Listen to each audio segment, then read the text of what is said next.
So, after the January 6th riot at the Capitol, the Pentagon said that it would crack down on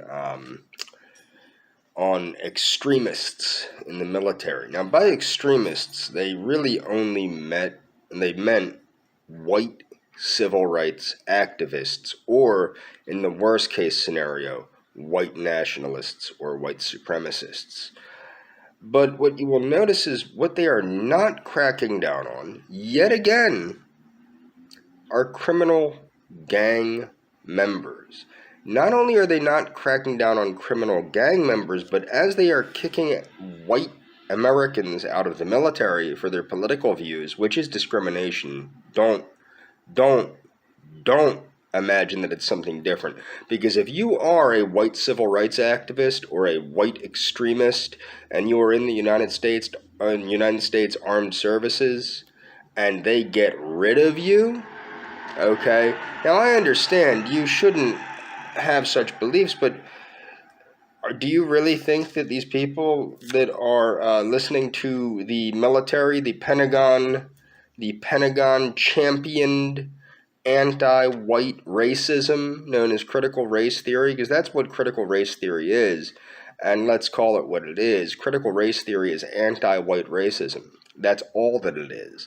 But you really think that these blacks and Hispanics and Asians and Arabs and East Indians and everyone else in the United States military that is having their head freshly pumped full of anti-white racism, like they haven't received enough of it from preschool through 12th grade?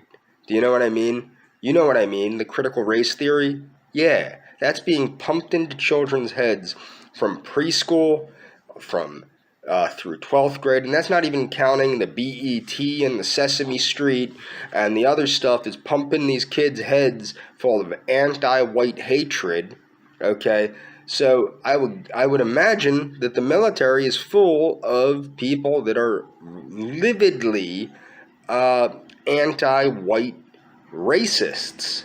And I think that a good example of that is a gentleman named Nkosi Tadiwe, and he wasn't in the military, but he is an example of someone whose head was full of the lies of critical race theory. He majored in anthropology. I believe it was cultural anthropology at some university, and he shot to death one white woman, injured another white woman, and paralyzed a Hispanic woman after saying he was bringing them to heal. He was going to bring them to heal because of all the horrible things that white people did to people throughout the world. Okay? That was his thing. He was a security guard at a parking garage where these three women worked and decided to shoot women. If you're going, seriously, really, what the hell is that about? How are they a threat? What did they do to him as a black man? Are they oppressing him somehow? According to critical race theory, yes, by existing, white women oppress people of color simply by being white. This is a major problem. Let's not even talk about the criminal gangs, which there's a link in the description showing the criminal gangs that infest the United States military. Let's ignore the infestation of criminal gangs in the United States military.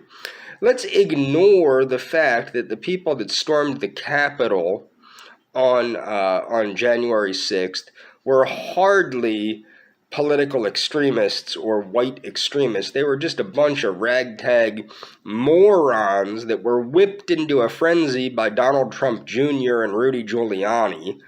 Jesus Christ, watch the freaking video. That's basically what happened. And what happened is, these were organized white supremacists, is what the Nancy Pelosi and stuff are trying to say.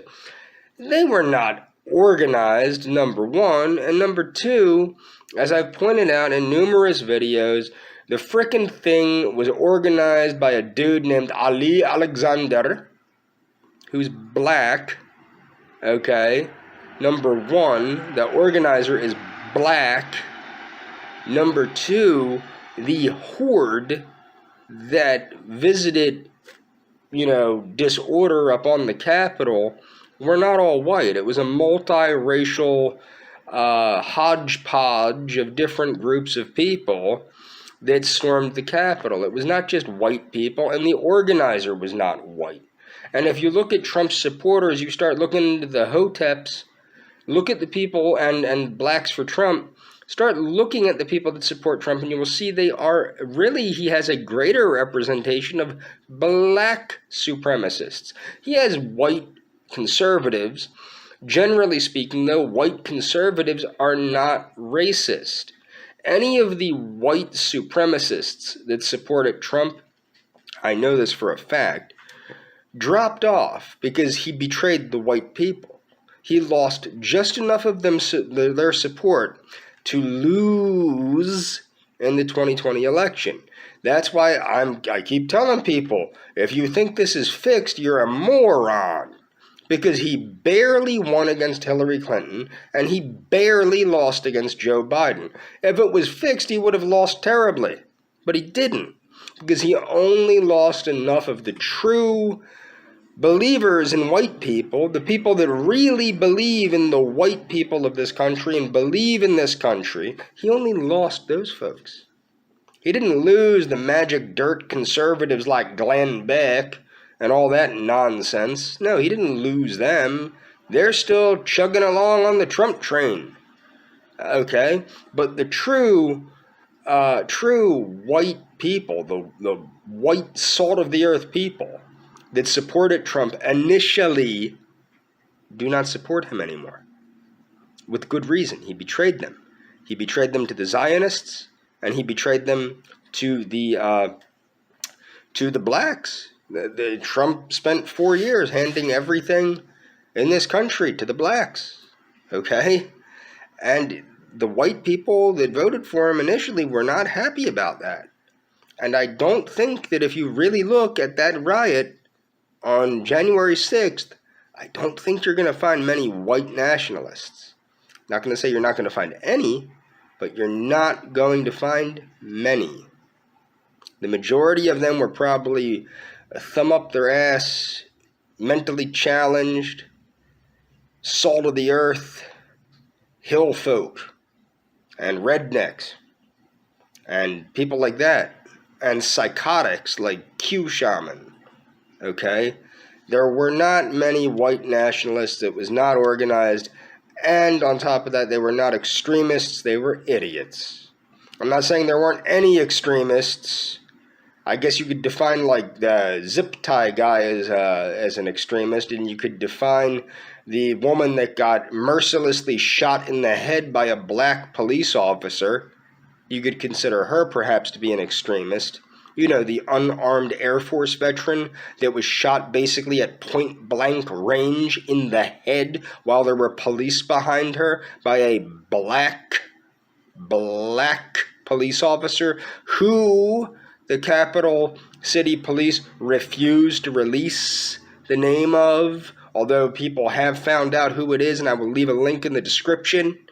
Why can't he be doxxed when other police that are actually obeying protocol are doxxed on a regular basis because of the crazy new laws about how criminals are treated in this country? Criminals are treated better than the police. Criminals are treated better than the people, than scientists. Criminals are treated better than everybody right now in this country, and it's a shame. It is a shame, okay? But the fact of the matter is, there have been two, quote, white nationalists that I'm aware of, links in the description, that have been ousted from the U.S. Air Force in response to this. Now, where is the real extremism? The real extremism comes from people like Nkosi Tadiwe that go on a shooting rampage, they kill one white woman, injure another white woman, and paralyze a Hispanic woman because they're trying to bring white people to heel. That's not a common occurrence amongst white people. Okay? And I think it's a real shame that you're seeing things the way they are. Critical race theory being embraced by the Pentagon, critical race theory being embraced by the United States Air Force, while at the same time they're making it so that white people cannot feel comfortable serving in the United States Air Force. It's a shame. It's a real shame. And that's all for this video.